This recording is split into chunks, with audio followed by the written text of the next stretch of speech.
galing. Oh, bego. Ay, galing mo.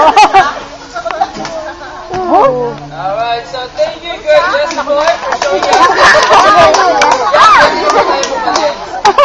So this time, we're going to use field bow and arrows, and this is what they call binabayani or the warden. Okay? So they believe po kasi the best dancer in the tribe will be the best fighter also. So once again, performed by Chris and Edward. Hindi, sasayaw lang sila. Ilang po ha, baka may matamaan. Araw. Araw. Di ba kamang ano? Hindi. Araw na lang. Binabayani?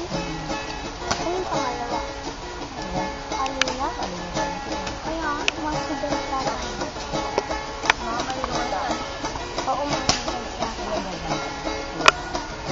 Baka Alright, so let's give it everybody. So let's all stand up and we will proceed down to our crocodile or the crocodile area. Pwede po, yan po yung tatawin lang binabayani dance. Dito lang po yan sa Subic Safari.